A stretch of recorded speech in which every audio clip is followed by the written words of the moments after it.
Chapter 25, Keeping Up with the Kennedys.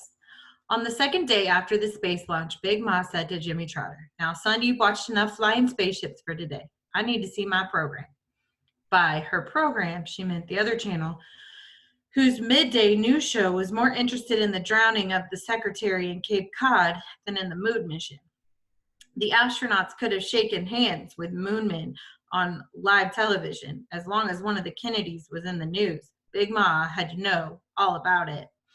Jimmy Trotter was too respectful to utter an "aw, shucks," and too old to poke out his bottom lip and pout. He scooted up like he had been sitting on hot coals and said, "Yes, ma'am, Aunt Ophelia, yes'm," and not the full-out "ma'am," a word that belonged back in the slavery days. He strode over and bent low to kiss Ma Charles. "I have to be going. See about Miss Trotter." "You stay put, son," Ma Charles fussed. "You can see your spacemen right here." But at this point, they weren't showing the telecast of the real Apollo 11 spacecraft, only a simulation of it racing toward the moon. And at times, we heard the astronauts' voices going, "Roger this," and "Roger that," to mission control. Jimmy Trotter grabbed his basket of eggs and went back over to kiss Big Ma, who wiped his kiss away like she'd been buzzed by a fly. He waved goodbye to me and left. "See that, daughter?" Ma Charles said. "Don't you feel ashamed chasing that boy out of here? Heaven knows what he'll tell his old great-granny about our unchristianity kindness." Big Ma said, "Mama, I can't listen to this program and listen to you." That was practically a hush-up, although our grandmother didn't dare say those words to her mother. Ma Charles went on tisk-tissing about these churn today. "I tell you, daughter, I won't be here forever to take care of you." Big Ma uttered a faint "Yes, ma'am," mesmerized by the darkness and glow of black and white photos of the sorry Ted Kennedy and the drowned blonde secretary who could not be saved.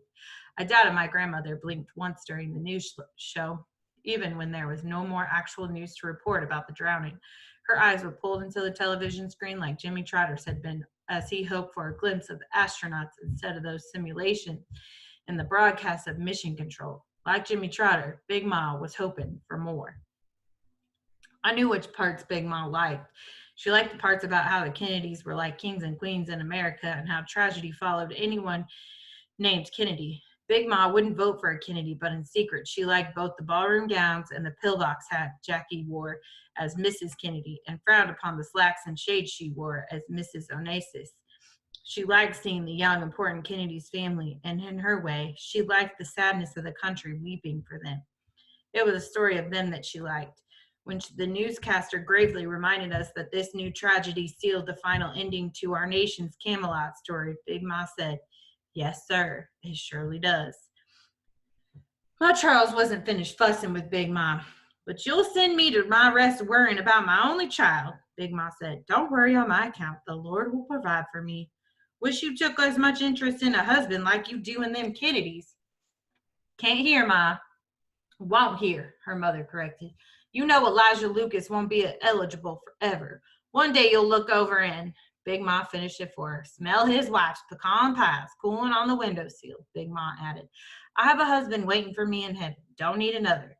She pulled herself out of the chair to turn up the volume on the television and then plopped back down. "Can I make you some tea?" I asked my great-grandmother, who continued her tisk-tisk, and even if Big Ma wouldn't move.